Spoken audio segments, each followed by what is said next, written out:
F. Scott Fitzgerald wrote in The Great Gatsby, "Life starts all over again when it gets crisp in the fall." That explains why so many high schoolers read The Great Gatsby every school year. The red, orange, and yellow blaze of trees is most resonant with new beginnings for those of us 18 and younger. That and the fact that there are literal eyes watching the depraved things the rich characters are doing. It's symbolism needed for starting critical literacy in people's brains. Honestly, no matter what the age, go read The Great Gatsby. It's a good book. So, players, how's this for symbolism? The first page of our comic is divided in half. The top, the brilliant colors of September in Jupiter, New York, a suburb of the bustling, superpowered metropolis, Lake Town City in upstate New York. That's so good. It is 90 minutes by train and 65 minutes if you're flying and speeding. Yeah. In the background is the vibrant confetti of a fall forest, but what grabs our attention is the shining chrome entrance to Water's Edge Academy, named one of the 5 best high schools in all of New York State, if not the entire East Coast. Wow. Nowhere else will you get an education for your powers, your character, your mind, and your literal superpowers. We see the sun glistening off the water of the lake and the various tentative bridges that connect the island that Water Edge perches upon to the actual suburb of Jupiter. It's divided so obviously. That's symbolism. Here's some more symbolism. The bottom half of our page is divided by a darkening waterline, is the dank, dark, and nasty sewers that snake below Jupiter. Dank, nasty sewers. A figure stands resolute even in the nasty and cramped corners. It's so nasty. I said nasty multiple times. Nasty, nasty, nasty. The figure should be stooped a bit so their head does not touch anything above them, but they stand at full height. They look like a rectangle. If you just imagine like 2 blocks by 1 block, 2 blocks up, 1 block sideways, they are big, my friends. We can't see much as their dark blue Boilermaker suit and matching dark blue full face mask is so close to the darkness down there, but we can see the white eye holes of a large domino mask. They splash forward, one large boot, and then another. It's hard when you walk confidently to be stealthy. Every time their foot moves forward, there's a big splash. They're staying alert, but yet still proud that they know they shouldn't be in the sewers. But if anyone asked them about it, they wouldn't be able to throw them out even if they tried. At that moment, we see splash as 3 giant crocodiles bust out of the water. The whites of their teeth matching only the whites of the domino mask on our large figure. And a voice confidently rings out, "Glavo!" A sword appears out of nowhere, catching that same light. Clang, cling, cling. That's what an alligator sounds like when it's stabbed by a sword. The illustrators can figure out what that sound is. The word art's odd. No I don't know how to quite spell sure that. what it spells out. And then postlampo as a beam of light coming from a oversized camping flashlight appears in the figure's large and gloved hand. They continue to take their steps forward as the alligators retreat. There's something even bigger lurking in the darkness. Now, you see like a little sliver of it as the beam of light from the giant flashlight cuts through the sewers. Maybe, is that an eye? Is that a wing? A flesh? What is that? Come out, Fatsburg! I swear it! What? You'll never catch me. This is my domain, and you don't belong here. And this is where I introduce my character, Fatberg. No matter what you say, have a good school year. It is going to be a good school year for Ruro as waves of purple energy emit off of the large character, kind of making small waves in the nasty and dank sewer water and pushing any errant alligators in the sewers aside. Our large figure looks around, takes a deep breath in, regrets it, and says, because we're in the sewer, it says, nasty, taking up the entire panel, Ravini! And like using an escape rope in Pokemon, spins around and goes back to the top of our first panel, moving faster than our eyes can register across the sparkling lake towards Water's Edge Academy. It is freshman week at Water's Edge Academy. We're getting started. All of the freshmen are just running around. They're trying to follow where they're supposed to go. They're looking at their schedules. They're trying to zip up their backpacks. They're trying to look cool. They're doing a bad job of it. Aww. Don't worry, freshman week is before classes even start, so they have some time to mess around. Especially, they got to get used to living at the dorms over on the separate second island of Water's Edge Academy, which a lot of them are not used to it, considering the fact that it's only day 3 and 50% of the freshman student body are wearing pajama pants. Yeah. They all have their lanyards around their necks like little froshes. Oh, you know it. Do they all have little like fold out maps of the campus? It's on the back side of their lanyards, Julia. Oh, that's actually really helpful. That's really helpful, actually. I love that. It's like your ID is in like the little pocket of your lanyard, and the map is on the back. Wow. It's unfortunate, though, because all of the electrical problems that they had last year, all of the ops budget over the summer went towards getting the 2 electrical heroes to fix that issue. So they only have one-size-fits-all lanyards, which is really hard for the, like, giant boulder freshman running around and, like, the little frog freshman who's jumping about. Oh, I want to be best friends with the frog freshman. Yeah. They have to wrap the lanyard like 8 times around their little belly. Frog. Pointing these 14 and 15-year-olds in the right direction like an air traffic controller is everyone's favorite head guidance counselor and senior class liaison. That's, with a little caption at the bottom, Margarita de Rivadavia, or you can just call her Miss Rita, honestly. Hell yeah. You can recognize her because her glasses always match her blazer and always match her shoes, and she has the uniform of white blouse and black jeans. That's necessary for you to have a uniform where your skin and your hair continues to change color depending on the dominant emotions in the room, and her whole body is like a unfortunate puce. Yeah. That makes so sense. nervous. That's the Holy color of shit. anxiety, ain't it? He's like, no, everyone, I understand tensions are high. I know you don't know where you're going. Don't lie to me. Look at my coloring. We're all going in there. You're going to have lunch, and then we're going to have activities afterwards. Don't worry. You can't get lost. Once you're here, you can't get lost. I'm pointing you in the right directions. We're going this way. We're going this way. If you have a question, just ask Miss Rita or the other guidance counselors that we have here at Water's Edge. Remember, there's no I in we. We're doing this together. It's Water's Edge. All right, just come on. Let's go. Let's go. What about Nintendo's Wii? There's an I in that one. What's your name?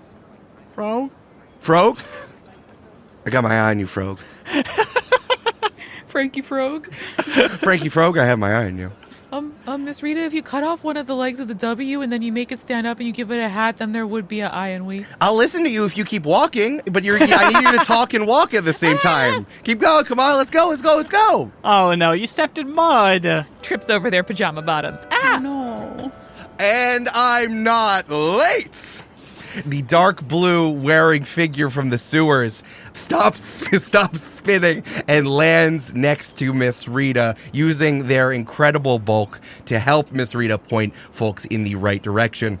The navy blue figure steps out of the boiler suit and kind of just throws it into the bush because it's gross. Stepping out, and you see their full bulk. They are truly maybe 20 rectangles tall and 10 rectangles wide. I could understand 18, but 20? 20 rectangles, my man. So many 20 rectangles. squares tall and 10 squares wide. In my head, I am measuring this person against a Budweiser draft horse, which is like 16, 17 hands at most. That's like maybe 15 rectangles. Yeah. So as they step out of the Boilermaker suit, they have another dark blue ensemble, but it is just a full dark blue velvet suit. Dark blue velvet tie, dark blue velvet jacket, dark blue pants, dark blue velvet, very large shoes, and No shirt, bare chest, and a black, dark shining. and a dark blue button-down shirt Damn it. underneath.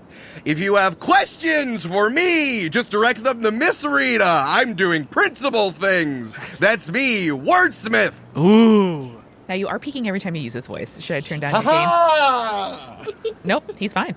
Just aim it at the ceiling and then you're fine. Wordsmith points the important words at the ceiling. Excelsior! Ever upward! Great. That's what we do in New York State and also at Water's Edge Academy. You even see the words Water's Edge Academy like appear above him. And they're in dark blue. Yeah, Yeah, so they're yeah, they're yeah. navy dark blue. There's like an imprint on the ceiling of many other words. Like when you throw a tennis ball or a pinky ball at the ceiling. That janitor's repainting that every morning. Yeah, when you throw pencils at like one of those drop ceilings. Yeah. Yeah. So now we turn the page and we go into the auditorium where Wordsmith and Miss Rita are corralling the freshmen after lunch to get into their seats. Hello! Every time I'm just picturing the words over Eric's head, and it's very funny. Honestly, Like, you in should. the word Honestly, art? you should. In the word art where it's shaped like a megaphone, like the words are narrow at the bottom and then get big. It's always like arced or bannered. Uh-huh. Hello or salutone, and you see a big hand appears above Wordsmith's head and waves to the freshman, like a Whoa. big gloved Mickey Mouse hand. Oh. Hey, if we did it as our mage hand in Campaign 1, we're bringing it back for Campaign yeah. 4. Is the gloved Mickey Mouse hand the most recurrent character in all of JTP? Possibly. Very possible. Probably. Incoming freshmen! I hope you all enjoy the tours of the grounds and you're getting settled into your dorm and you ate a nutritious meal of equal amounts protein, carbohydrates, and vitamins. But we have our most scintillating portion of the day, our senior panel, where you can talk to seniors of Water's Edge Academy, that's us, that's our school, about what it's really like. These three that you're going to talk to are from one of our club teams, which the Academy had put together at the beginning of freshman year. That's you! Woo! Yay! Yeah. Okay. All right. Thank you, Principal Wordsmith. I'll take it from here. Yes, I'm going to moderate this panel for all of you. You're going to be able to ask your questions later, so get excited, start to think about it. Remember, a comment is a question. It has to end in a question mark. Everyone knows that, but now you know that, so we're all on the same page. Miss Rita gets up and on the stage of the auditorium where there are 3 seats laid out for the 3 of you. And that is when our 3 characters walk out, and the freshmen tepidly don't know if to cheer or clap. So it's like, all right. Yeah. Oh, no. Oh, I did it louder. Someone sneezes really loud. Ribbit. A bunch of people burp because it's after lunch. Someone drops their pencil, goes, See, that's the sea shanty in Campaign 4. No, it's good. It's good. Oh, I dropped my whole thermos of iced tea. Oh, God. I'm gonna upchuck. Oh no. Okay, so here are 3. We are 3 members of one of our club teams. I want to give each of them an opportunity to introduce themselves. Why don't we go? I don't know. Let's go to left to right. Shelly, why don't you get started? What is up, ladies and gentlethems? I am Kraft. And then looks at Miss Rita. What else am I supposed to say? Oh, that's Shelly Craft, everybody. Just Kraft. Just Kraft.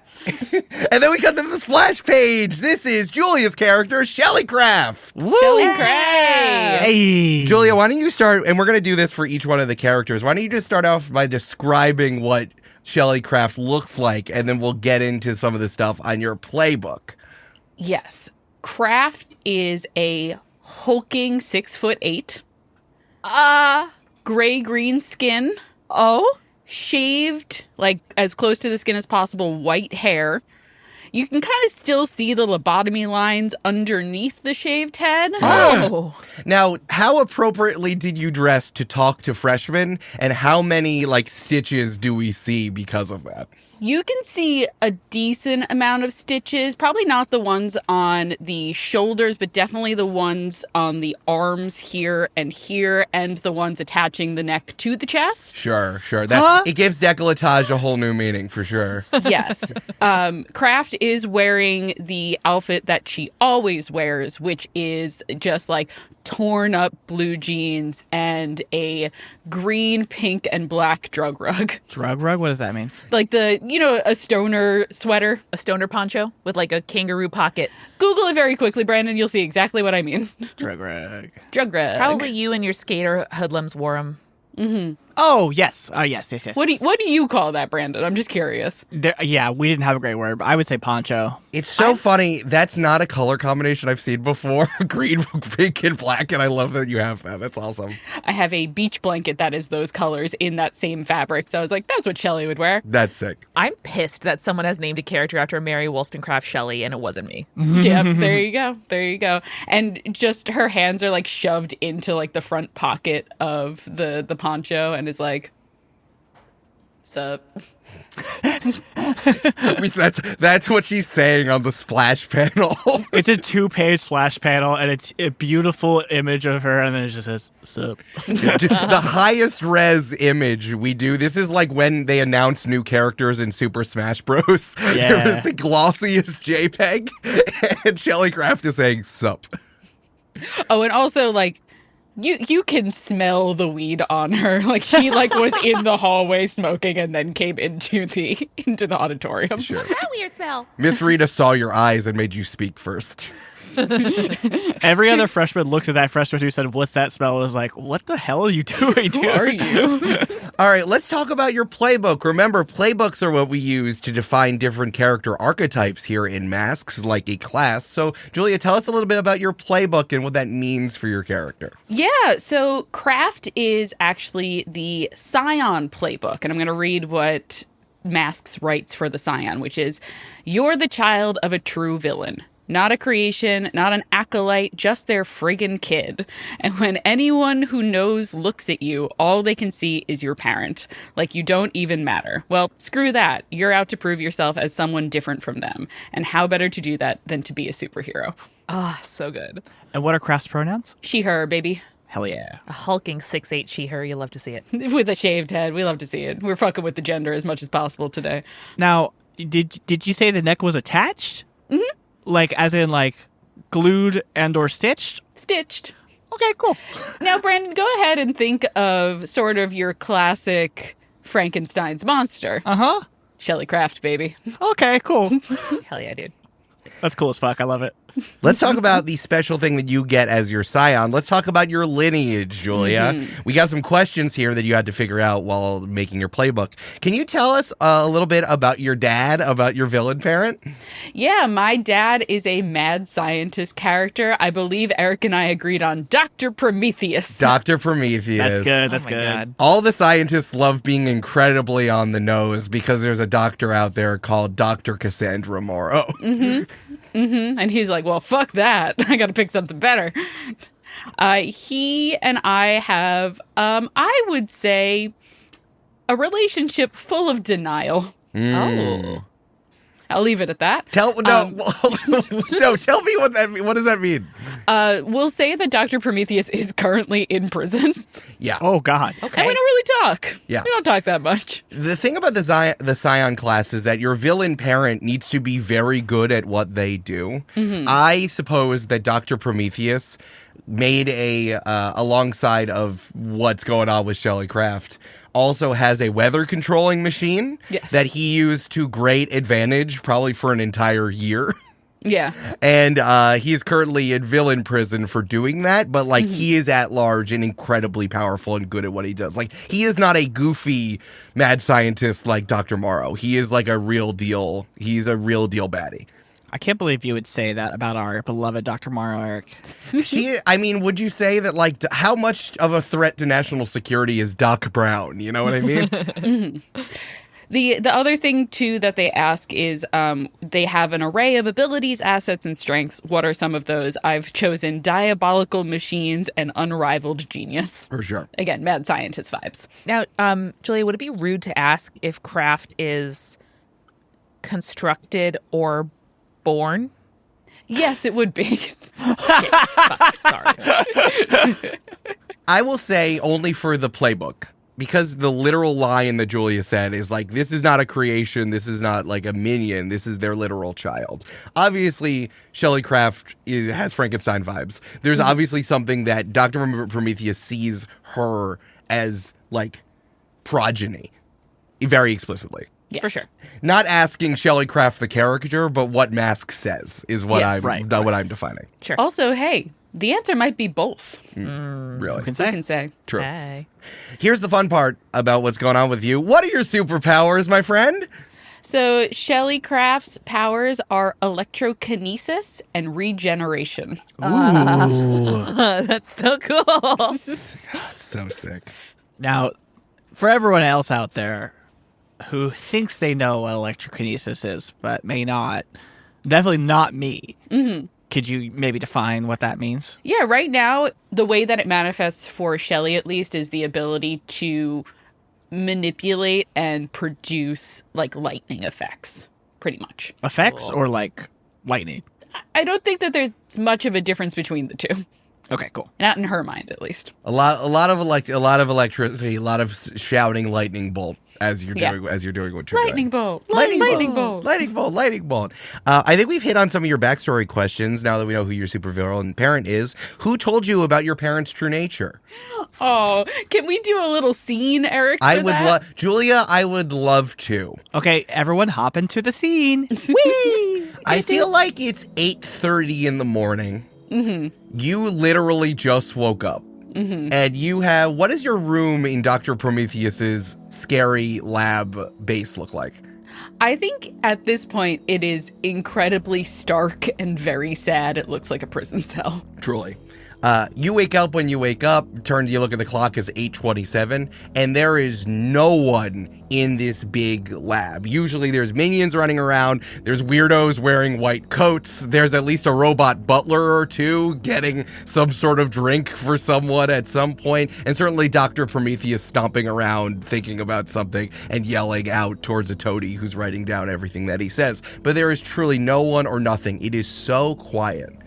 But then you hear the sound of a helicopter and then crash as the giant glass dome that encapsulates the base has just so many secret ops soldiers just coming down off of helicopters, led by a woman in a sharp suit and an even sharper sword. Can I end you and say that as this is all happening, Shelley's just staring at the coffee machine being like, the robot butler usually does this. I don't know how to do this. Shaking you out of your reverie is, hey! Yeah, yes. Hello. The woman with the sword takes it out of its sheath, and you see it glow. And as she walks towards you, she slashes it across the ground, and then she pulls out a business card, which she slashes in half and gives you both sides. You put it together, and it says, "Superhero for hire, Emily Slaughter." Oh, God. I think this would work a little better if it was both pieces were together. I'm just a suggestion. And if Dr. Prometheus would teach you anything, you would know that presentation is half the battle.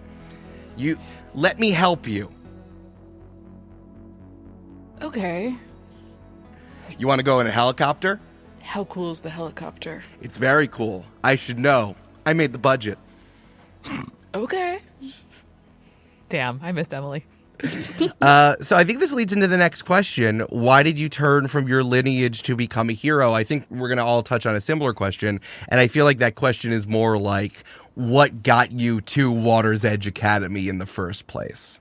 I think Emily Slaughter was my sponsor for getting me into the school because the option was either like, help us track down your father or commit yourself to the life of a superhero. And Shelley was like, well, I don't want anything to do with that fucking guy. So I guess I'm going to school. And now you have this absolute girl boss who is trying to keep you on your path towards being the best superhero you possibly can be. Mm-hmm. Senior year, Shelley Craft, how's that going for you? Well, I think you see Shelley on the first day in the same auditorium sitting in the audience for freshman orientation. And again, 6'8" still. However, long white hair in what looks like a private school uniform, even though there is no school uniform for this school. Like the preppiest thing you've ever seen. And now smash cut to shaved head Shelley in her drug rug standing on the stage and being like, I don't know what to say now. Shelley, we're all set. Thank you. We're gonna go to someone else. You got it, Miss Rita. Love you. All right. I guess I can't say I love you in front of the freshmen, but Shelley, you're doing great. Let's change up the energy a little bit. Connor, why don't you introduce yourself? First, you feel and hear the footsteps of Connor as he enters onto the stage. Because as you look over, you see Connor, who is 6'10". How dare you, sir? How dare you? Actually, I don't know that he actually is 6'10". Let's say he's like. I think he's definitely bigger than Shelley, though. Bigger, but I don't know taller. I don't know. Yeah, I guess square footage, but it's drawn in the way that I envision it's drawn. Like Connor is bigger than Shelley in vibes. You know what I mean? Yes. Yeah. So yeah, I think he's actually 6'7", let's say. And just so fucking broad. Square. Just so truly broad, square. Yeah. Yeah. And he walks onto the stage and says, "Hello, everyone. Welcome. We're so glad to have you here. It's so exciting to see all your bright, bushy faces. This is so good. I'm excited to meet you all. Thank you for having me." And we hear the slap of 3 different people vomiting immediately. Uh-oh. Why? Well, they're vomiting, obviously, because one, they're rude, and they don't know how to hold their rude. sick. Yeah, absolutely. But, if you were to look up and see Connor Lyons, you would see that he is wearing a sport jacket, of course, because he wants to look nice for Formal. the orientation. It is too small. And in the way that, I don't know if you guys know this, but when people who are masculine do a lot of workouts, they have trouble finding jeans that are the right waist size, but still fitting their big ass thighs in them. The chonky thigh. Thigh game's too strong. Chonky thighs. Maybe skip leg day sometimes. Yeah. It's like once or twice. Just like a Once little. or twice. Like every other week. In that same way, just like the arms do not fit this jacket, but the jacket is covering up him, who you will notice very obviously. He's kind of transparent. It's almost like his skin isn't there. It's like clearly there because it's holding him together and everything. Oh. But the skin is completely transparent. Is You he a see all sack those of organs? blood and goo? Well, it's kind of like at the bodies exhibit. Yeah. And it's almost like if you were to throw an invisibility potion upon someone and different amounts seeped in different amounts. So in one part you sort of see maybe you see his pectoral muscle, and the other part you see his liver, and the other part you see some bones and skeleton. And it's really, let's say, disorienting, to say a nice word. Mm-hmm. It's not cool like a cool mad scientist skeleton man who is fun to look at. It's really disheartening. It's giving bodies. Yeah. I'm loving how gross we all are so far. This is awesome. It's giving bodies exhibit, truly. Splash page, this is Connor. Connor. Hi, Connor. I really hope that we just see everything in your eye. Like just the full eye with the optical Full nerve optic going all nerve, the yeah. way back. Yeah. Hey, Brandon, what playbook are you playing? What's happening? I am the transformed. And I'll read you the text from the book as well. You could recall a time not too long ago when you looked ... normal. When you didn't feel their stares, when you didn't hear their gasps, when no one thought of you as a monster. Those were the days, huh? Hell yeah. Yeah. Connor, why don't you tell us a little bit about your abilities? Because I think you have 2 that's on the page, but I'd also like to hear a little bit more about what you're good at. Yes. So my abilities that I chose were 1, Inhuman Might. So it's when he was transformed, not only did he become transparent, but he became big. He's a big old chunkus boy. Big. And then I also chose Supernatural Senses. So he's able to hear things that are very quiet. He's able to see a little bit better than a normal person, just sort of heightened senses. And he uses these abilities in a sort of, you might say, like a negotiator or a peacemaker way. He is the one in the battle who is standing in front saying, guys, are we sure we need to do this? I think we can maybe talk this out instead. Brandon, are you sure? Connor is recognized in the hostage negotiating classes and any of the more quote-unquote charisma track and the quote-unquote support track. Connor is A+s all the way. He's even TA. He's already signed up to TA. Some like talking to bad guys 101 is what they call it. Like Connor is known for de-escalating conflict. By the school. This isn't Eric saying what Brandon's saying. The school recognizes him as being incredible at this. Wow. Cool. And obviously, he uses that supernatural senses to gain an advantage in those situations. So he can sort of hear your heartbeat to see if you're lying or... Just like Robert Downey Jr. in Sherlock Holmes. Exactly. Or maybe, he's just hearing to overhear things that the whispers you didn't want him to hear kind of thing. I smell your glands. I can smell that you're lying. Smell your glands. Like the devil of Hell's Kitchen. Like the devil of Hell's Kitchen. I want to make a note of this here because this is something that's going to come up in this game. That, like, Shelly, we discussed, is strong because she's a big lady. But I think she's as strong as, like, an Olympian is strong. Yeah, we talked about it. She's got like Olympic athlete levels of strength, but not superhuman strength. Which will be important because this is, like, explicitly Connor's ability on his character sheet, and this is what we will be thinking about when you want to do something ridiculous, when you want to unleash your powers or do a move. Yeah. So that's just important to note of why we're naming explicitly our superhero abilities. So he has super strength as his ability? Yeah, Connor has super strength while Shelly is just very strong. Just buff. Let's cut, and it's all sepia tone in the next few pages as we hear Connor's backstory, huh? Sure, I like it. Tell us about what you were before, my friend. I think I was just a normal kid.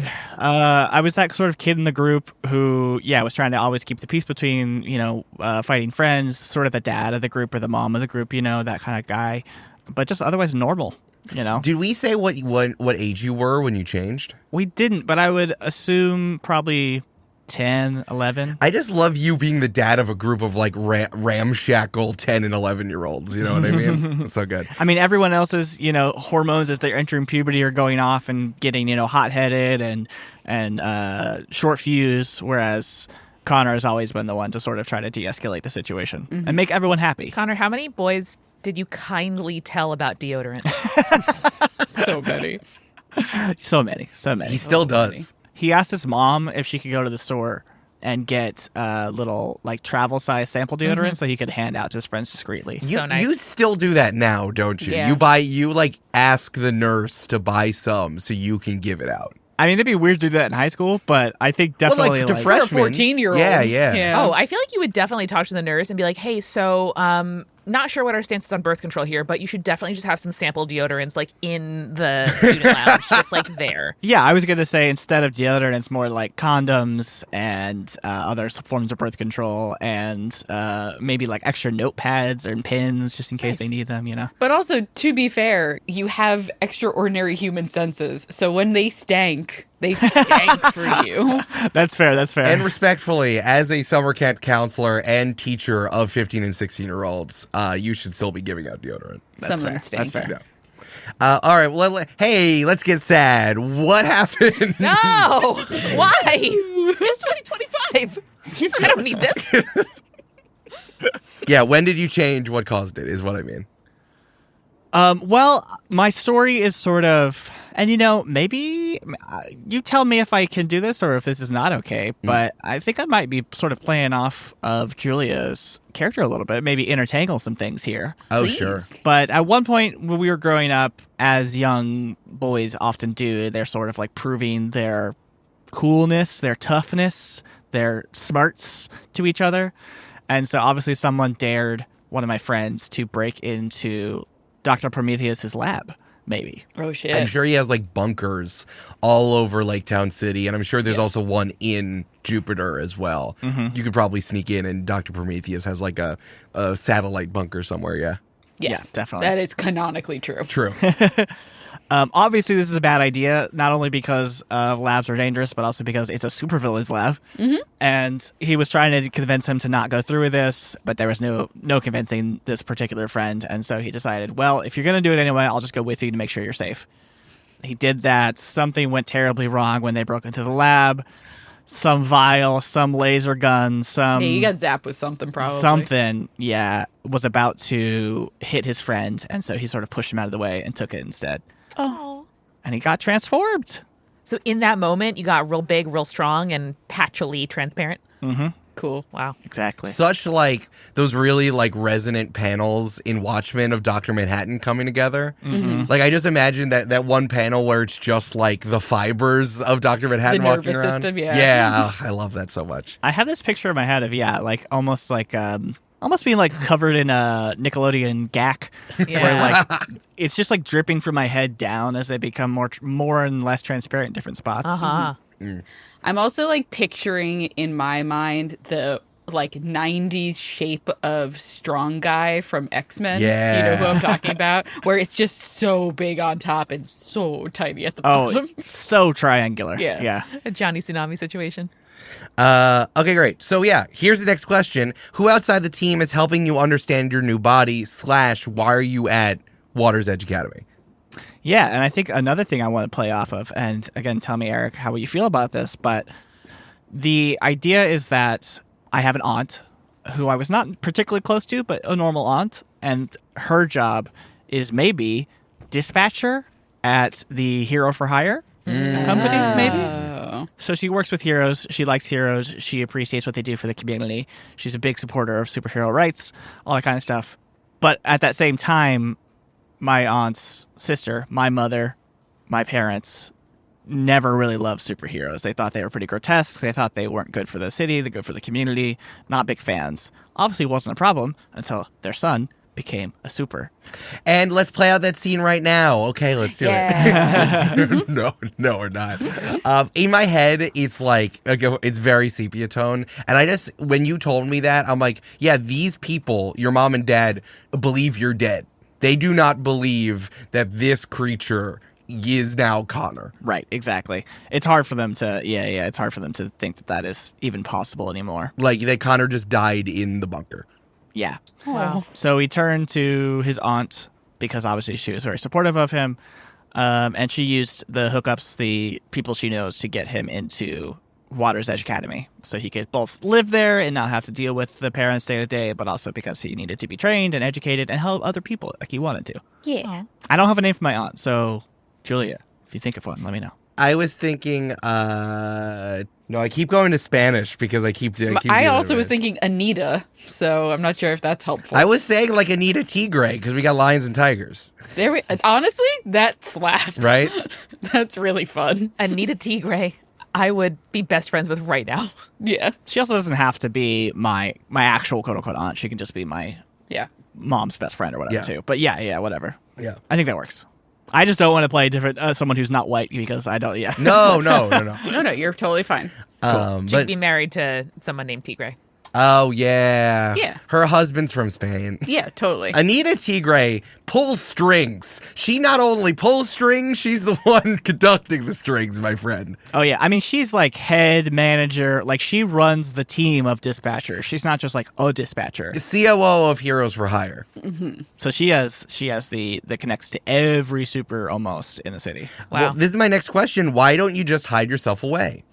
Well, At some point, the kind of person that Connor is, he just kind of wants to prove a point, is what I wrote. He wants to prove a point that he is still a person, no matter what he looks like, and he's a person of value, and he has still skills that can help the community around him and help the people like him. So he's not hiding away purposefully because he's not scared of how he looks, and he wants to prove a point to anyone who is afraid of him. I feel like maybe in like the first few days after your Aunt Anita brings you in, you're like sitting in the control room while she's at work, and you just have like a big blanket over you, like over your big broad shoulders. And at some point she finally gets a moment to be like, okay, there's another giant fire taken care of. Good thing I pointed all the water superheroes towards them because they wouldn't know where to go if I didn't point them.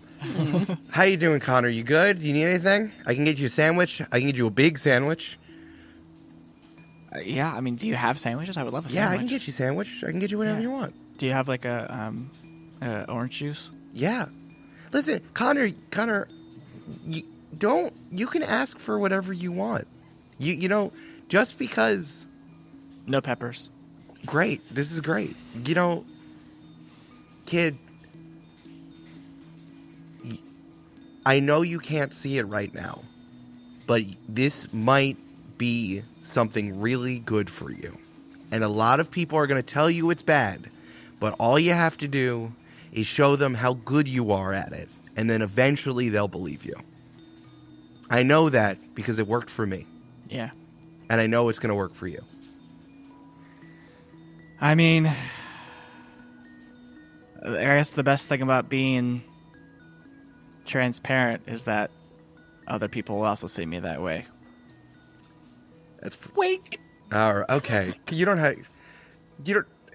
Yeah. Okay. Good. Yeah. Okay. You're gonna be fine. Let's get you a big sandwich.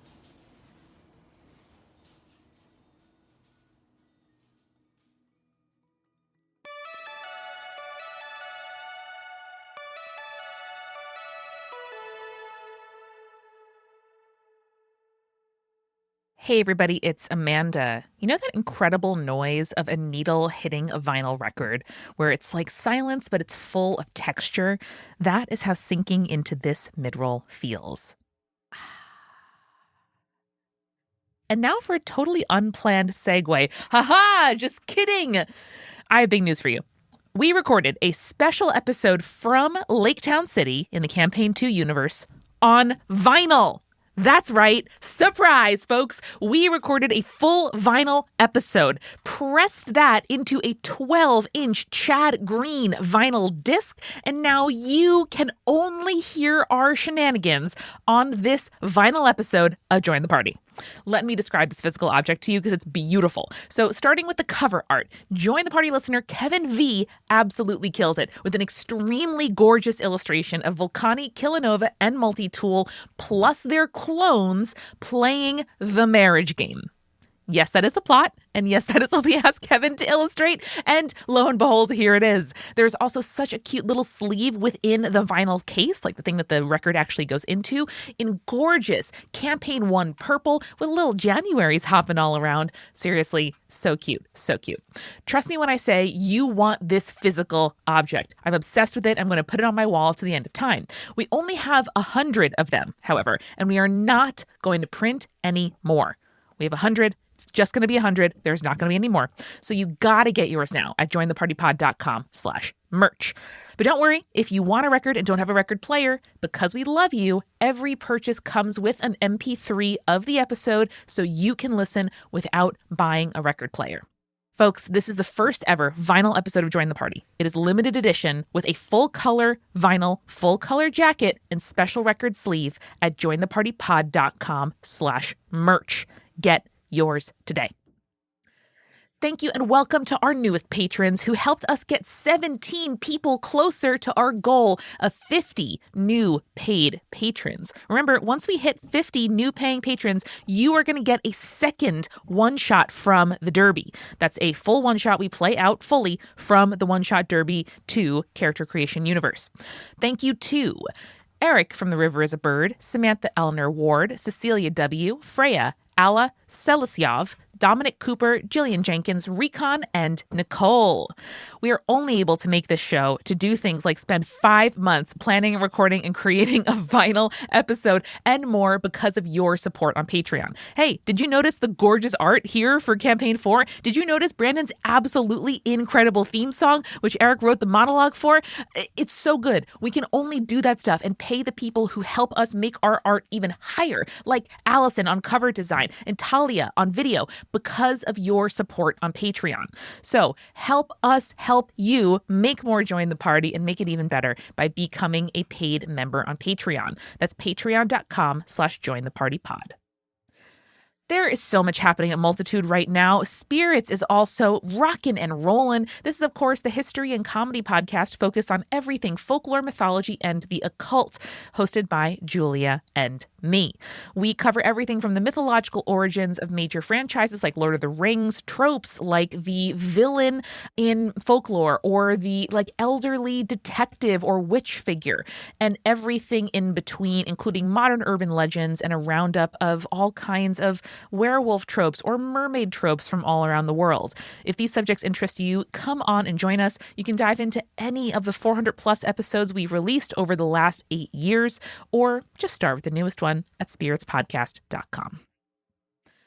We are sponsored this week by Mage Hand Mike. Well, Mage Hand Press, but hi, Mike. Remember Mage Hand Press from Campaign 3 from Verta Stello and Valda's Spire of Secrets? God, we love this stuff. And we are so excited to tell you a few exciting things about Mage Hand Press. First of all, April 1st, the day this episode comes out, is their 10th anniversary. That's so cute. Secondly, Valda's Spire of Secrets, aka the stuff that we brought all of our classes and so much of Campaign 3 from, is finally on D&D Beyond. So if you use D&D Beyond, you can see the Valda's Spire of Secrets player pack, which includes the biggest, most ambitious stuff from Valda's Spire of Secrets, boiled down to the best handful of options for 5e in 2024. So they are now on D&D Beyond, and you can check it out now. But also, there is just so much to love on the Mage Hand website. Go to magehandpress.com, and you can see everything they make, plus take advantage of their 10% off sale throughout April. Don't worry if you want to access it via D&D Beyond. The link to do that is in the description as well. But they're also giving away 10 copies of Valda's. They're giving away 10 codes to the Dungeons & Dragons Beyond player pack. So, folks, you gotta go and check out our friends at Mage Hand Press. If you thought that moving into a new game system meant that we were going to stop supporting and talking about our faves in the indie TTRPG community, you're wrong. Just kidding. We love you. And thank you, Mage Hand Mike, for supporting the show. Thank you for bringing 6 subclasses, 2 species, 12 spells, including chronomancy, new feats, and magic items, all to D&D Beyond. So check out magehandpress.com. Do yourself a favor, sign up for their mailing list, and support this business. We love you, Mike. Congrats on 10 years. And now, folks, let's get back to the show.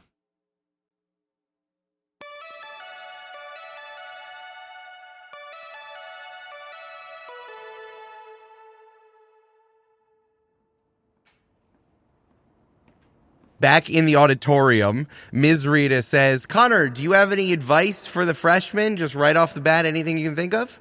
Oh, of course, yeah. Limit it to 2 bullet points, please. Great. Yes, thank you for that restriction. I work better in a sandbox.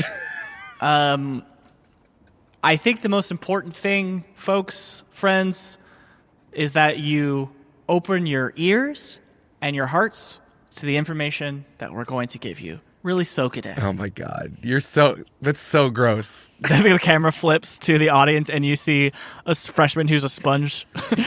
Writing down everything so furiously. Oh. And Connor goes back and sits down next to Kraft. And Kraft gives a big high five. It's like, high five. Nice. And the legs of the chair bow out. Oh, you know it, buddy. You know it. And finally, we have our last member of the team. I hope that she had enough time to come up with the answers that she's going to say. It's going to be great. Rowan, why don't you come on out? And from behind the curtain, separating the stage from the wings of the stage, after the big silhouettes that came out one after another, you could almost be forgiven by like not noticing the person that walks out. But out walks a young woman with very curly hair tied back in a very tight bun. She's wearing some like close fitting suit pants, a white t-shirt, a type of blazer sport coat, and you can see poking out of the cuffs of her sleeves tattoos on one of her hands. Ooh. And she gives a little wave, adjusts her horn rim glasses, and says, "Hello, I'm Rowan. Most of the time you'll know me as Gravitas. My team calls me Ro." Rowan, Gravitas Rosen, our only superhero name out of the three, which I think is awesome. Kraft leans over to Connor, is like, "Did we discuss blazers and I totally forgot about it?" No, don't worry. I honestly, I found this one at the back of my closet. Does it fit? Yeah, it fits great. Okay, cool. You look awesome. Thank you. Amanda, why don't you introduce Rowan by telling us about their playbook? Yes, Rowan is the Nova. This playbook is described as your font of power. Channel it and you can remake the world into exactly what you want. Unleash it and you can do miracles. It's wonderful and terrifying. Lose control for even a second and other people can get hurt. Fuck yeah, dude. Fuck yeah. Let's talk about your incredibly powerful abilities. What can Rowan do? Oh, just manipulate gravity. It's very contained. It's very just totally like, normal. Situational. Rowan can control gravity, can attract mass, can turn up and down the forces attracting molecules to each other. That's cool. As small as, I don't know, your bloodstream, or as big as maybe some huge boulders. Now, Amanda, do you subscribe to the idea of gravitons as like particles, or are we talking you bend space-time around mass?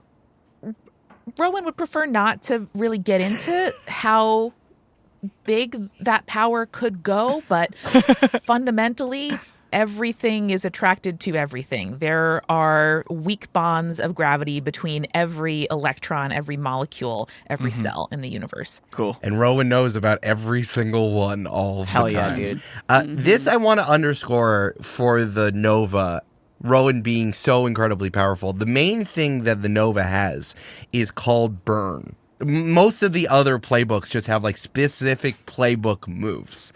Well, instead, the Nova has something called burn, where you charge up your powers and then you can do specifically insane things. Ooh. So can you talk about some of the things you can do? Oh my God, of course. So the first is Reality Storm. Channeling a destructive burst of my powers, I cause unwanted collateral damage unless I spend another burn to contain that burst of power. Fuck. I also have something called Moat, where I can create a barrier that can hold back threats if I keep my attention on it. I'm imagining this as like a literal physical moat in like the earth that I can rip up, or maybe just a vacuum where oxygen can't travel, and therefore neither sound nor fire. I have something called Worship. I can put on a tremendous display of my might and awe an audience into silence, respect, and attention when I unleash my powers. That's so cool. My favorite, though, is Constructs. I can create any object with my powers up to the size of a person. What? And animate it independently of myself. Holy shit. Yep. That's so cool. That crazy. It's so scary. So, hey, why don't we talk about it? Let's get to some of Rowan's backstory. When did Rowan first use her powers?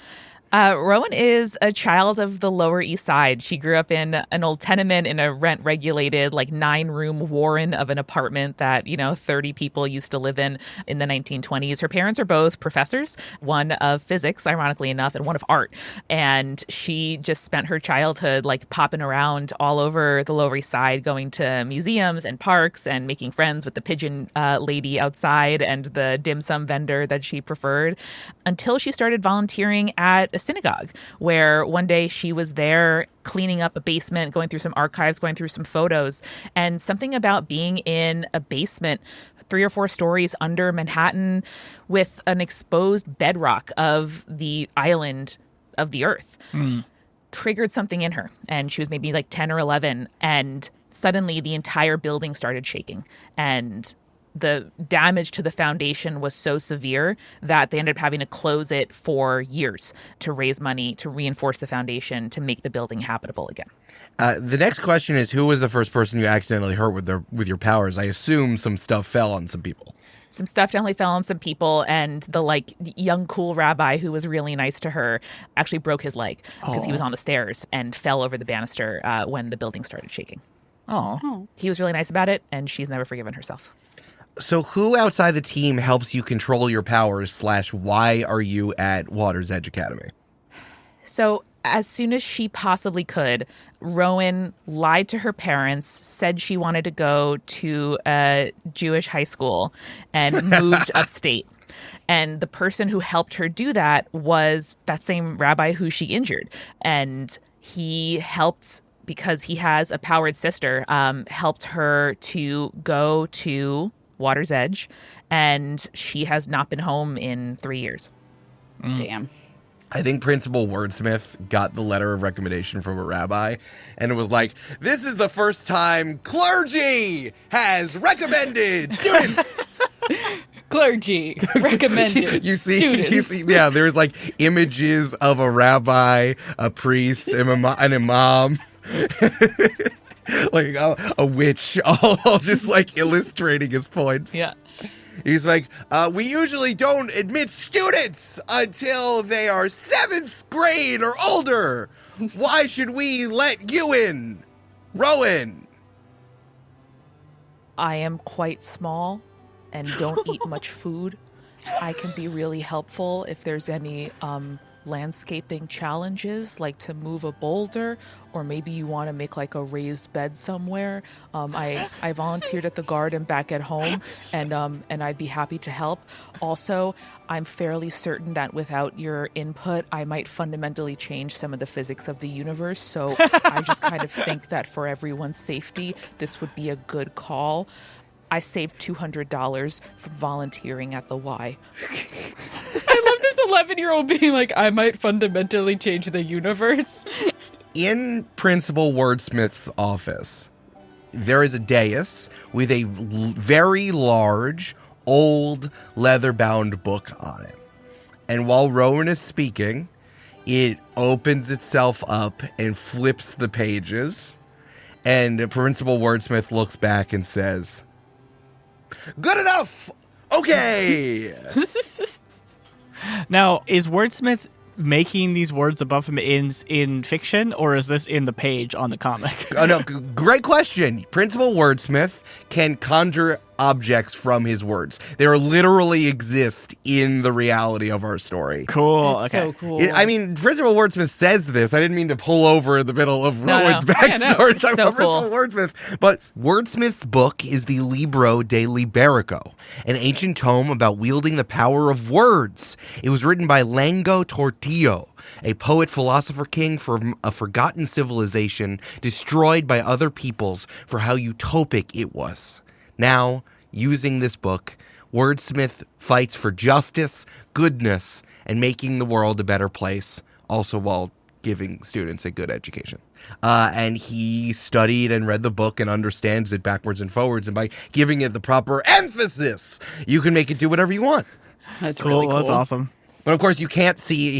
He that's why he has the full helmet mask and just the domino eyes, so that you don't see what his mouth is doing. Cool. And he wears dark blue in honor of the dark blue ink written in the book. Love it. That's so cool.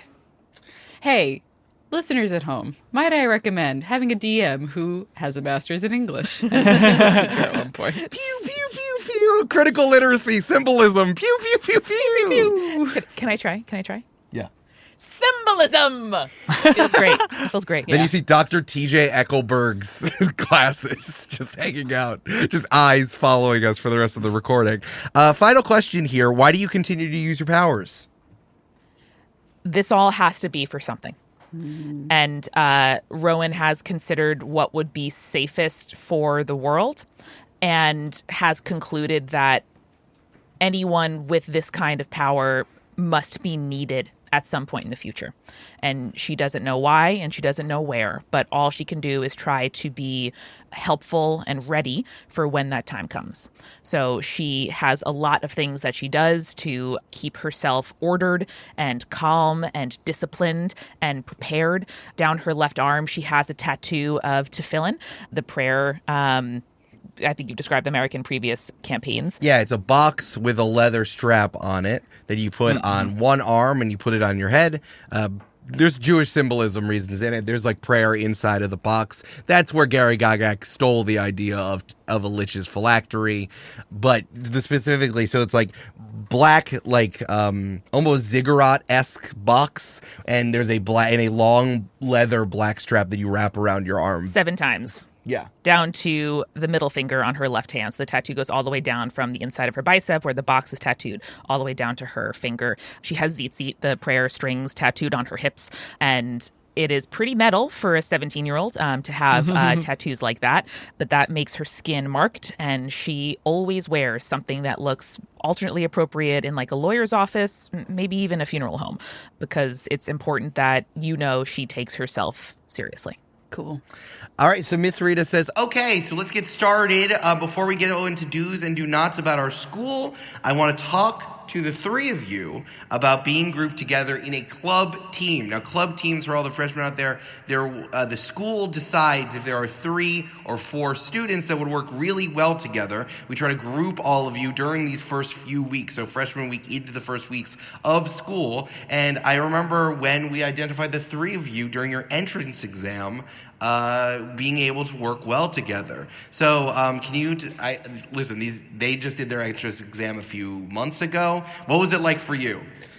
I would like to describe the entrance exam. In my head, it is a battle royale in a floating coliseum above the school made of ruin and clouds. It is not necessarily, you're not always all fighting each other. You usually, there might be like matches for one round, or there might be like against a large boss, or there's just like an environmental activity all of you have to do. Maybe you're put into groups and have to achieve something like put ball in hoop over tons of spikes. You know what I mean? Mm-hmm. So I would love it if each of you could tell me one activity that was in your year's entrance exam, and then we will talk about some of our the team coming together questions, which are on your character sheets. So first, give me some challenges that were in your year's entrance exam. Ro was pretty surprised at how non-violent the challenge was that she was thrown into, which was just to move about 50 one-ton boulders from one side of the arena to the other. And you could do it any way you wanted, using your powers or not. And so she hung back. I think people didn't really see her. She's like 5'2". And she, once everyone else was done and they'd spent most of the allotted time, you've only got 30 minutes, moving a couple of boulders together, she concentrated, looked down, clasped her hands together, and shifted the entire pile, just rolling subtly and slowly across the floor of the arena to complete silence. That's fucking cool. That's cool as fuck. For the whole time I think you're doing this, even if you're not in these heats together, you're all watching each other all do this. So every single prospective student for your year going into your freshman year would have seen everything you're all describing. Yep. I think crafts, or at this point it's Shelly. I think Shelly's entire thing is like a simulated rescue mission sort of thing. Like here's an apartment building, it's quote unquote on fire. You have to find the 5 people inside and get them out safely. I love that. How'd Shelly do with that one? A couple limbs lost. Yours or theirs? Mine. But for the most part, pretty good. A little singed hair at one point, but otherwise managed to get a lot of people out. I don't think maybe the last person, I don't know if they were working in teams or not, but I think she might have left the last person to someone else and regretted it because they didn't manage to get that person out. That's such like SAT-ass logic that Emily Slaughter definitely hit into your brain. Like, if you can't do it, don't do it. Just get your credit. It's better to just do 4 out of 5 than fail on the 5th one. Yes. That is like such test prep ass thinking. And I think also the sort of logic behind putting Shelly in that particular challenge was to see how good her like protective and desire to save other people aspect. Oh, you know they did that shit intentionally, 100%. Oh yeah, 100%. And like Shelly put her whole ass into that challenge, by the way. Like she really, really, really tried. Oh, did you lose an ass cheek too? No, it's not so done. Brandon, what about you? I think there's a version of the Kobayashi Maru from Star Trek, Say it again. which is famously a no-win scenario where the real test is to see just how the students deal with one losing, and to deal with the like aftermath of it. So the real test is like after the simulation ends, what they do next. Ooh, Brandon, can I give a suggestion? Yes. I think similar to what Julia's was, this was a real, like in fake Lake Town City, there was like, oh, there's a robbery. But then like, there's no way to beat the regular robbers. They always have something to defeat you that are specifically calibrated to the students who are doing this thing. Like, you know, if someone has magnetic powers, all the guns that the robbers are using are plastic, stuff like that. Yeah. Yes, exactly. I was going to say the same thing. I don't know that they have technology to like turn off someone's power, but they definitely, exactly what you're saying, tune the exercise to the powers. Yeah, maybe for this one in particular, it was like him and someone with electricity or magnetism powers and someone with, fire powers, they turn on the sprinklers. Like just immediate, immediate. The only reason why I suggested it like that is like it seems so easy on its face, and they immediately shut down all of these 13, 14-year-olds. Right, exactly. And so on the face of it, the students think the challenge is like, here's what it's like to be a normal human trying to solve these problems without your powers. And that's the sort of like moral or the test. But the real thing is that like, is at the end of it, once the simulation ends, how do they deal with each other and what do they say to each other? A lot of teams will get mad at each other, get angry and like stomp off. Some teams will just like mope. But the thing that really distinguished Connor is that obviously he was able to bring the team back together and bring their spirits back up and get them to work even better as a team on the next challenge. A few weeks later, when you were all freshmen, they pulled you into the principal's office, and there was a slightly younger versions of Miss Rita and Principal Wordsmith, and they're like, "Good news! Your team! Oh, hell yeah! We identified ways that you were together." I'm so excited! It's so nice to meet you both. How will uniforms work? Because we're such different sizes. Cut to the next panel. I would like to ask some questions that are on your character sheets. The last question for each of your backstory that I would love for you all to answer is, why do you care about the team? Rowan cares about the team because showing students that other students trust her, like her, and want to hang out with her make her seem fractionally less scary. And showing up for her teammates is something that she can do while sort of waiting for her bigger purpose to show up. Yeah, I think for Shelly at first, and then definitely now Kraft later, it was just this idea of, oh, there are people that don't mind spending time with me. And so immediately kind of latched onto that, and it's like, I can use this. This is great for me. I actually love this. Yeah, Connor has a little bit of, for lack of a better word, like rose-colored glasses about people, and especially the people close to him and on his team. He sees whether or not this is actually true, especially, you know, with the Scion situation, but he sees both his teammates as extremely caring and wanting to help people, and he wants to help facilitate that. So, he sees the best in both of them. Kind of refuses to see any flaws or anything that goes against that. For sure. I feel like after that first meeting, when Rowan and Shelly Kraft leave the room, Miss Rita says, "Connor, can you stay here for a second?" Yeah, sure. Connor, you did such a good job in your Thank you. in your entrance exam, and your aunt has such wonderful things to say about you, and we trust. She's kind. We trust what Anita Tigre says, and we know she has a wonderful eye for this. That's what it says on her badge at work. It says it on her mugs too. Listen, can you just like keep an eye on these two? What do you mean? You know, both of them are having a kind of a hard time adjusting to this life, and there's a lot going on here, and you did such a good job adjusting yourself. So just keep an eye and an ear out for Rowan and for Shelly. If they ever need anything, just use your ears and use your heart to figure out if they need anything, okay?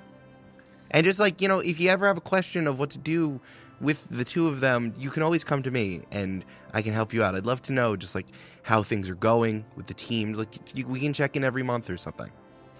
Thank you for that, and thank you for that offer. I think it's really kind and compassionate. I think what's most important in a team scenario, especially a new team like this, is that I do everything I can to build the trust between us. And so I can't let anything, spoken or not, really get in between the trust building for now. I understand. So I appreciate that. And I obviously will come to you if something is wrong or someone needs help, sort of therapist rules. Yeah, of course. Yeah. I mean, I'm also we're here to help you at the school and of course. with everything. So, nothing weird. We're not being weird about this. I'm I just know you're not asking you being to weird, keep yeah. an eye out, okay? Of course, yeah. Nice. Thank you, Connor. Thank you. Can I have one of these candies? Yeah, of course. Thank you. This is the closest any Join the Party scene has ever gotten to Brandon at work. Also, Connor being the glue that keeps our team together, I am in love with. Incredible. And the glue that keeps your ass on. Yeah, it keeps falling off. So let's talk about relationships and influence. So each of you have prompts that you need to fill in with one of your teammates to figure out what your relationship has been since the team has come together over the last few years at Water's Edge Academy. And then we're going to assign some influence, which is a big game mechanic here in Masks. Hell yeah. So let's do it in the same order. Julia, why don't you do these questions for Shelly Craft? Yeah. So are these relationships that I'm filling in have to be for Amanda and Brandon's characters? Yes. Yes. Okay, cool. Well, I think actually this works great. So I'm going to do my second one first, actually, because it's my parent once fought and thrashed blank. I've got to find a way to make it up to them. And the fact that Brandon so beautifully already incorporated that into Dr. Prometheus being the reason that he transformed, that has to be Connor. I was going to ask, I wonder if you all discussed the fact that Connor got transformed because of Prometheus tech. And it sounds like maybe over winter break, his junior year, y'all figured that shit out. Junior year, yeah, we're going more into craft than Shelly at that point in junior year. I think Craft is like, all right, Connor, it's been 2 years. I gotta ask, Yeah. how and why? Thank you for waiting so long and being respectful. Ultimately, I don't think it matters, and I think you know that, and I think you feel that. But I do need to admit that one of my old friends broke into your dad's lab. Oh, yeah. Was it the one with all the lasers? Yeah, it was that He had a one. lot of lasers. Yeah. There was just a whole factory of lasers. This feels like a Shane Black movie. So over Christmas, you go and the both of you with Rowan, because Rowan's not doing anything. Hanukkah was 3 weeks earlier. You guys go and try to kick Dr. Prometheus's ass, and he's controlling the weather because it's so snowy. Yeah. Yeah. So instead, we go to that factory and we destroy all the lasers. That was the best Christmas Lake Town City ever had, let's be honest. And then the end credit scene is us eating ice cream cones at a table, not talking. Hell In yeah. the snow. Full 100%. blizzard, snowstorm, yeah. What was the thing? You're fill in the blank, Julia? My parent once fought and thrashed Connor. I've got to find a way to make it up to them. Got it. And part of that was the destroying of the factory of lasers, but I think also Shelly's just always trying to hype you up now. Thank you. Like Kraft is so you're the coolest person. You deserve all those stop. straight A's. Stop. You're just so good at what you do, and I appreciate you. Seeing your kidneys through your back, fucking metal. Love it. If you ever need a kidney, let me know. I got 2 of them. So. I super don't. Okay. They just come back. Oh, Every great. time someone gets rid of them, they just come back. That's really nice. Yeah. Wait, so what's the other one, Julia? Oh, so my other Yeah, one is... what's going on with your other kidney? What's up? I was like, what about my other kidney? My other one is, and this one's going to be Rowan. Rowan is the only one who understands what I'm going through. I told them which part of me I wished was more like my parent. What part of you do you wish was more like your parent?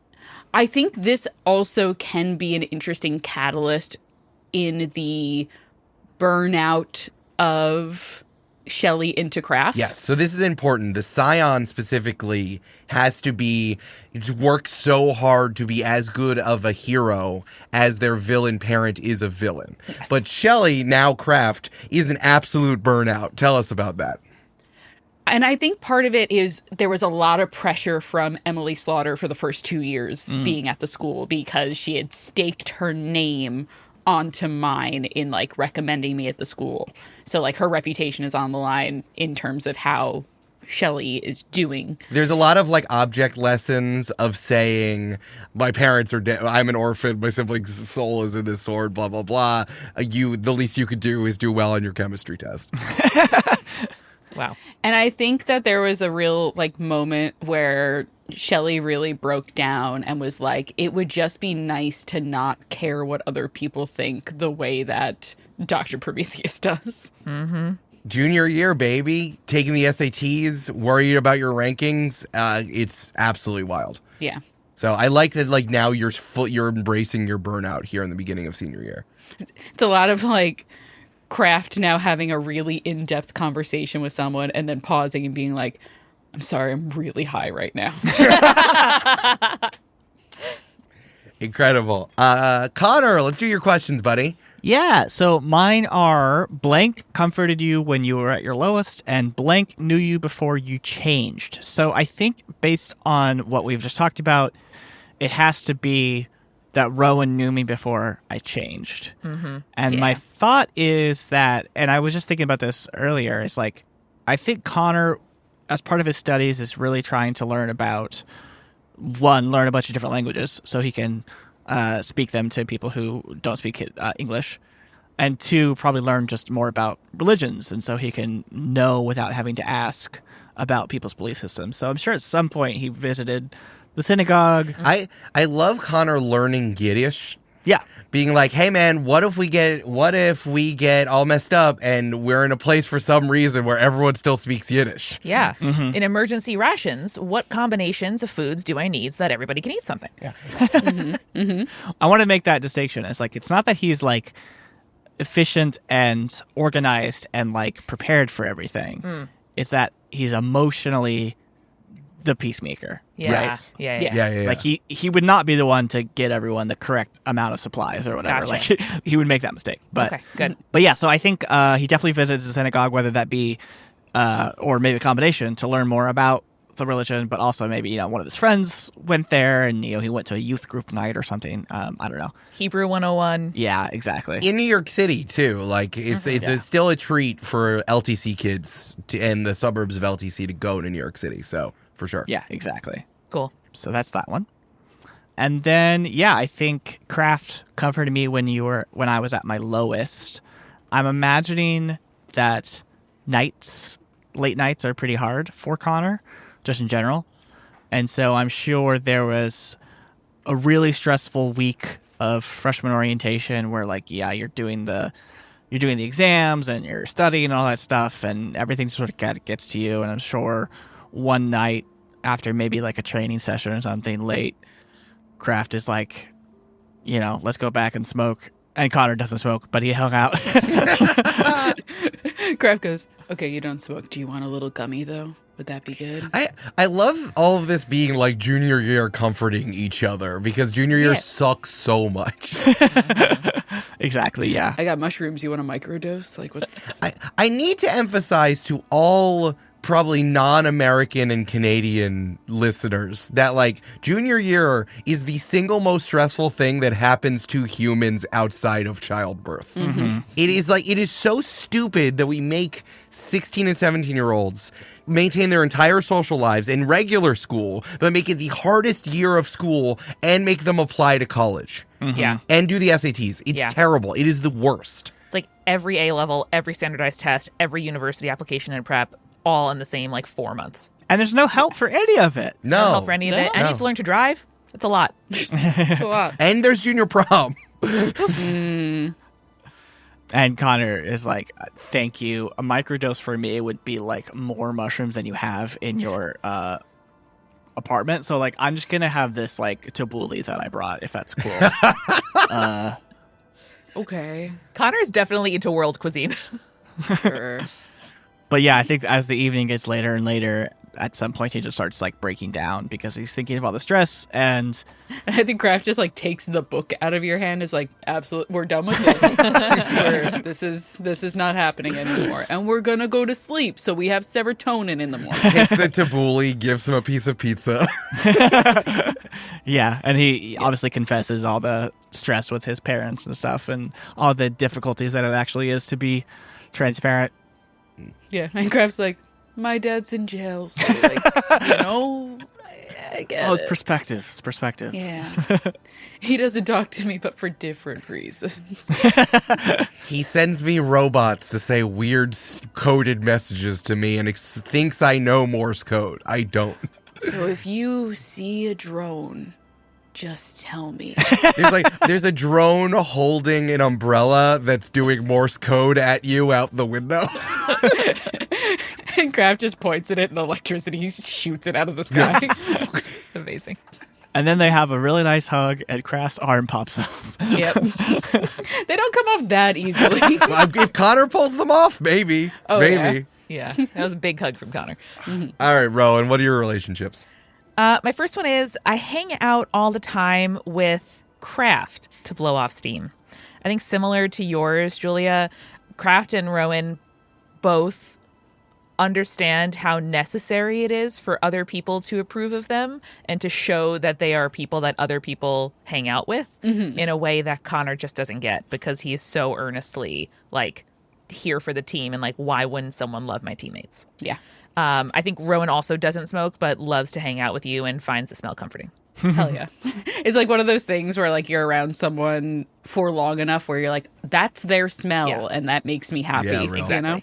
I was thinking earlier that maybe Connor is like your sort of drug sniffing dog, but the opposite way, where like he can be like, that's bad, that's the good stuff. Ooh, That's bad. straight and sick. Yeah, I take you to whenever I go to pick up stuff from the dispensary. Amazing. And then secondly, I once hurt Connor when I lost control of my powers. No. I think we were in a real situation and Rowan wasn't sure how to act and sort of waited too long. And so Connor was like, no, do it. Try. And she ended up like crushing him or Oh, wait, was that you of why the dorm building is cracked off from the rest of the island? So yeah, and she's very upset that she did it twice, but specifically Connor was trying to help her calm down, and I think for an instant the focus of her attention, she withdrew it from the building and from the island and from the crack in the foundation, and for a second really like vibrated the jelly of one of Connor's like fingers or toes to the extent that it like has some nerve damage that maybe you're still not being honest with her about. I like that. I mean, and also it's, it's hard to see where I am exactly. So I'm sure, I don't know how you direct your powers, but. Also, more than welcome for y'all to get into a scrap with people who don't like you in the dorms and all of this happening, for sure. Yeah, we will. You can all have your own mental breakdowns. Your teenagers are allowed, but like also, I'm sure there are fights. And there's a whole thing at Water's Edge Academy that you all need to figure out your own problems. That is not what the teachers and staff are there for. They're to teach you and not to do conflict resolution. So there are plenty of fights that go on between students. Yeah, no, I know we're skipping the when our team first came together ... but mine is someone important learned about my lineage and condemned us all. And I think that maybe there's like a rival club or clique I'm sure. in the dorms that maybe it's like the child of a very famous super or something like that who is like, well, you're all, with Shelley and therefore you guys all must be evil or something like that. And in that fight, Julia, when our team first came together, you destroyed our surroundings in a fight. Where was it and what did we destroy? It was in the dorm. And now there there's you a go. permanent fissure There we go. in the foundation. I like that. What was yours, Brandon? There's a question that we weren't going to do, but now we can totally do it because we're really good at this and we can just integrate things really easily. Fuck yeah. What was your question of when our team first came together? It's we drew attention and ire from plenty during the fight. One important person in particular now hates and fears us. Who is it? Is it the groundskeeper? Oh, you mean Harvey Withers? I forgot he was a PI. Harvey Withers. I don't want to be on his bad side. Oh man. no. Yeah, well, y'all messed stuff up in the dorms. Yeah. Yeah. Yeah. and that's you cracked fair. the dorms off of the island. Yeah. Or it could be like the head of the parental liaison board who does fundraising and is like, I just fucking did this one. We just raised money to refurbish the dorms. What do you mean? One PTA mom really hates Imagine, us. but like the PTA has to be only the parents of students who live in Jupiter. Like Yes. that's Yeah. so nefarious. Yes. Yeah. Like such a loud minority for no reason. I'm picturing Yeah. a very like board of directors. They take this very seriously. It's like a huge deal in the community, like very high social status parents. Heather Banks. That's her name. While you're all talking about this, and I think that you're just having a discussion of what it means to work together as a team, why sometimes they put some students together officially and some students find their own way. It's whatever works. A student raises their hand and says, this isn't related to what you were talking about, but my dad told me to ask and I need to. Is Harvey Withers still there and is he still in the big chair? I don't know who that is or what the big chair is. Kraft just starts smirking yeah, he's still there. And we have a bunch of panels at oblong angles going through the hallways of Water's Edge Academy, and sitting outside of the teacher's lounge in a big chair is a 4'6" man. So much hair. We're Wolverine-esque amount of hair and big bushy sideburns. Yeah. And he's wearing he looks like Dick Tracy. Mm-hmm. He's just wearing the overcoat and the hat and the rumpled suit underneath. Mm-hmm. But he's sitting comfortably in this big chair because his legs and arms are extended by glittering astral appendages. Cool. That reach in all directions. Cool. Harvey Withers is the groundskeeper of Water's Edge Academy because he can astral project anywhere at any time. So he never needs to leave his chair. Fuck yeah, man. Yeah. Ro is sitting at the very edge of one of the chairs on the stage, like a pianist posture. Her back is not touching the back of the chair at all. And she leans forward from there to almost like a 45-degree angle, makes eye contact with the kid, and goes, "Don't think no one is ever watching." Yeah. Kraft goes, yo, that's deep. Miss Rita's like, okay, it's not like that. But Harvey is here to keep everyone safe, and he has the ability to do so. He knows where everything's going. We don't have to be so intense in front of the freshmen. Nah, he's always watching. Okay. Let's move on. I have more questions. Miss Rita pulls out, turns a light blue, and pulls out some note cards. Let's talk about influence for a second. This is kind of the really interesting and important crunchy mechanic here in Masks. So influence is something that all characters, PCs and NPCs, can just have on each other to help dictate the very strange world of adults talking to teens, teens talking to teens, teens talking to adults, heroes and villains, etc. When someone has influence over you, it means you care about what they do, say, or think. At any time, you can give influence to any character who doesn't have influence on you. All adults have influence over you when first introduced. So immediately, from where we're starting now, Principal Wordsmith and Miss Rita have influence on the three of you. Mm-hmm. There are some introductory elements here to help dictate the influences that different people have on all three of you. And Julia, you have something specific. The Scion has something specific. Yes. So let's do the questions for Rowan and for Connor, and then we'll do Shelley Craft last. Great. And using influence is basically, there's some bonuses. I can shift labels, which is the big thing that GMs can do. I can make you feel differently about yourself. So that is why adults can do that to you. And you can either accept that change or you can push back against it. So I'm already going to register for all of you that the two adults we've met so far start out the school year with influence on you. Mm-hmm. Right. Makes sense. So let's, who wants to go first? I can go first.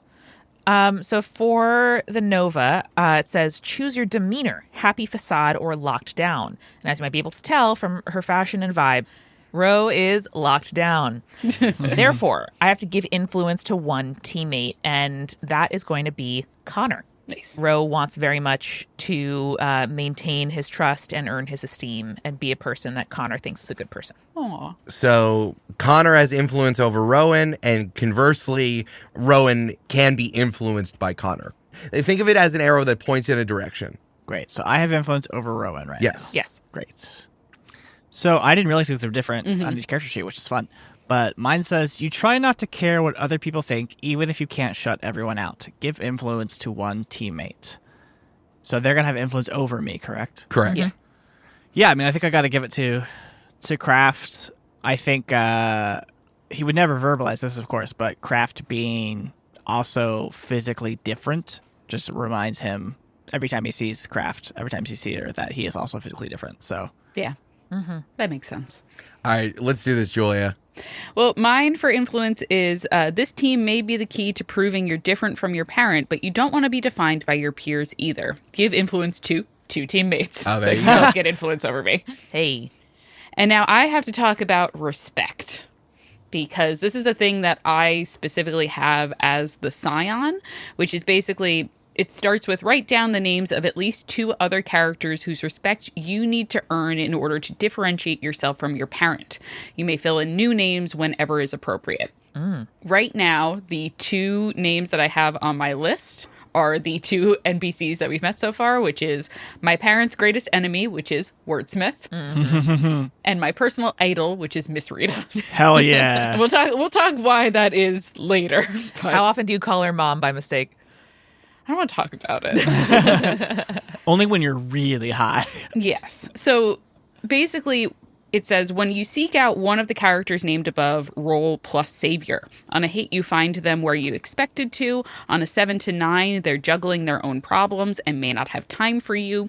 On a miss, when you find them, the situation is dire and the GM will tell you how. But this is where the influence part comes in, which is if you earn influence over the characters listed above, instead, you mark 1 respect. If you lose influence over the characters listed above, you lose 1 respect. If you lose 1 respect and you have none marked, you immediately mark a condition, GM's choice. Yeah. You start feeling feelings, and if you get 4 respect, you get bonuses. That's cool. Dang. Yeah, basically I can either reject their influence at a +3, or I can take +1 to a label of their choice. But if I dip below that +4 to respect, again, I lose those benefits. It's very cool. So I constantly kind of have to keep this level of respect among my superiors. Cool. Yeah, it's very cool. Yeah. I also like the idea when you introduce this. I'm like, I guess Wordsmith put Dr. Prometheus away, huh? Yeah, probably.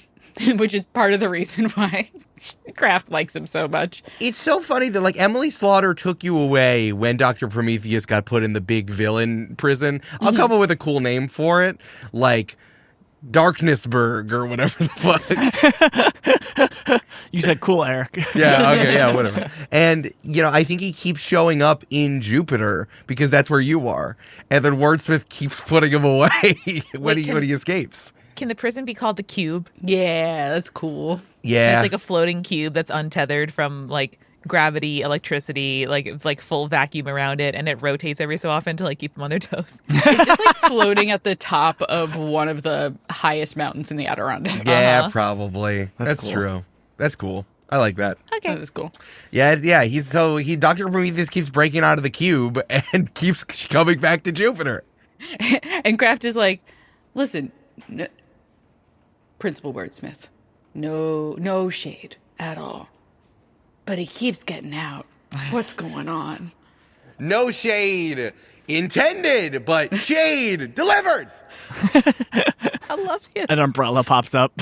Like one of those retractable sunshades with a remote. Miss Rita says, okay, so that's all my questions, and I'm all out of these note cards here. Does any of the freshmen have anything to say? Any questions?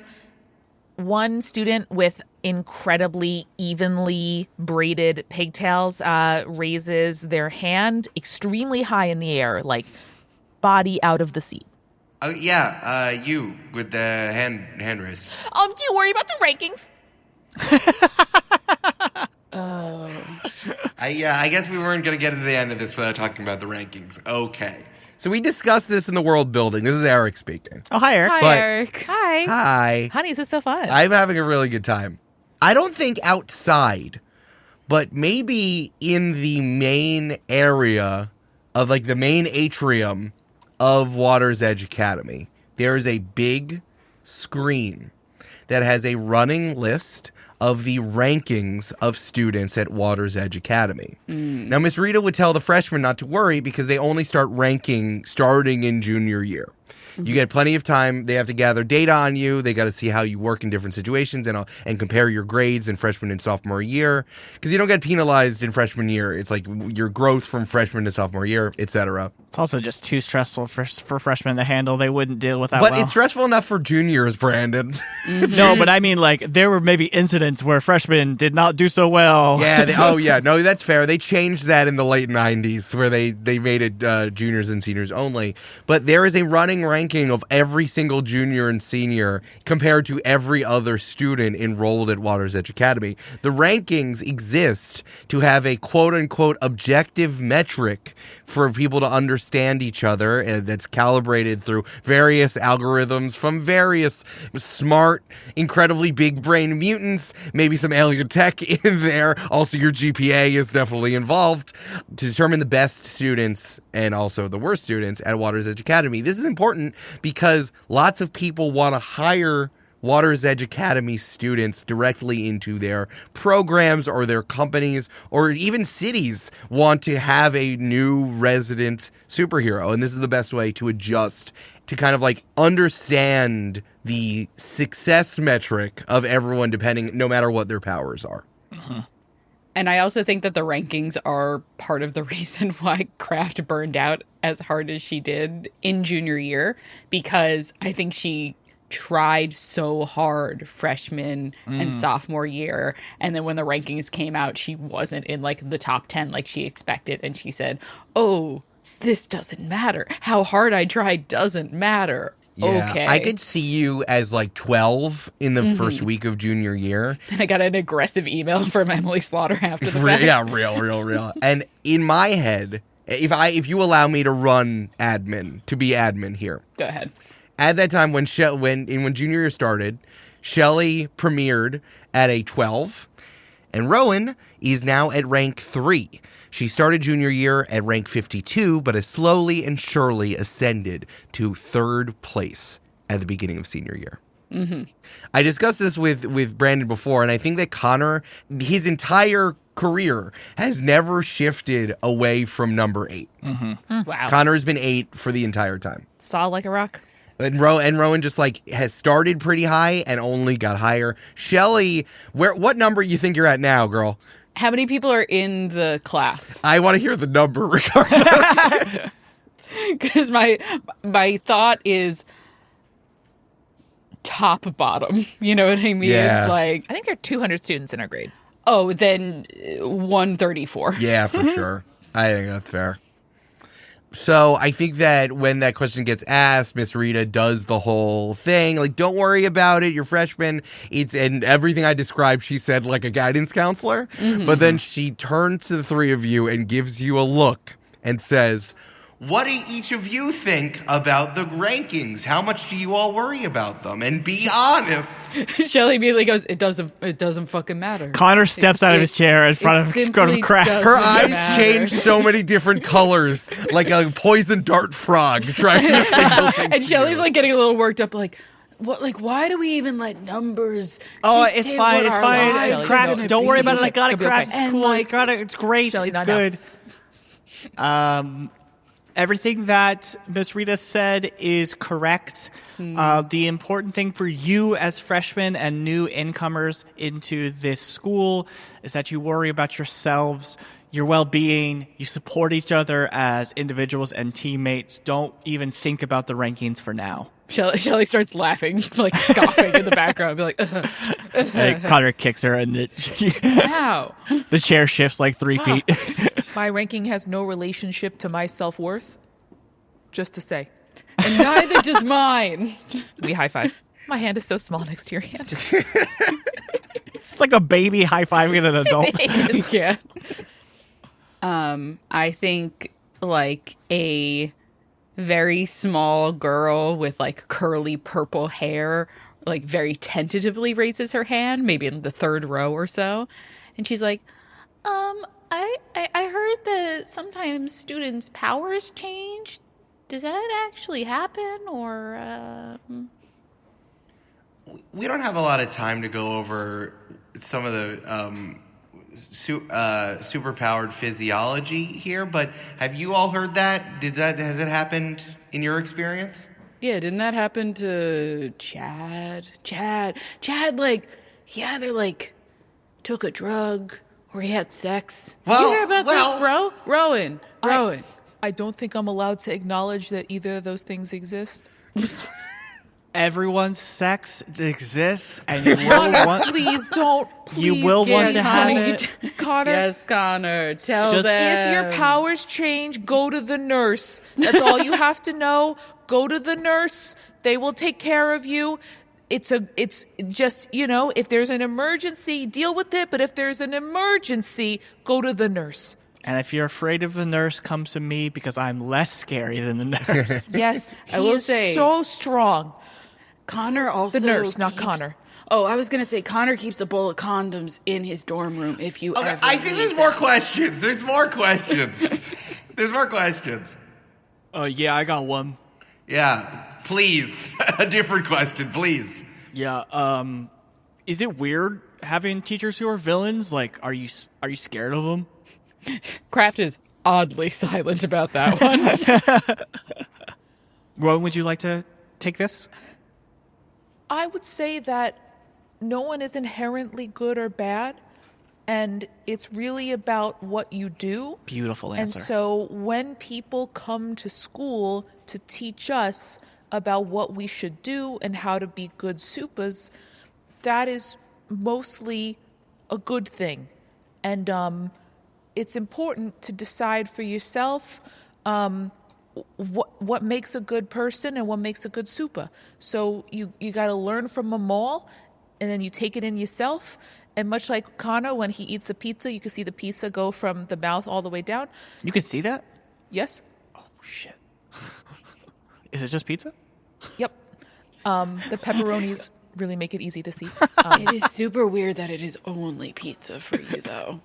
So, no, it is not weird. But also, if a supervillain teacher does try to recruit you for like a scheme Don't do or that. a plot, Yeah. tell someone Report about it. that. I could not have said that any better than Rowan would have possibly said that. Thank you. I have a question. Yeah. Oh, Oh, sick robot. Oh, is that one the frog? I can't see. I have a question. Do you think these freshmen are ready? are you including yourself in that, or? No, for my freshman surprise. And from the back, a robot like unfurls itself out of the seat it was sitting in and just like busts out, throwing freshmen in all directions, including some of the seats in the auditorium, and then just starts blasting. Let's fight a robot, shall we? Holy shit! It's always a fucking robot.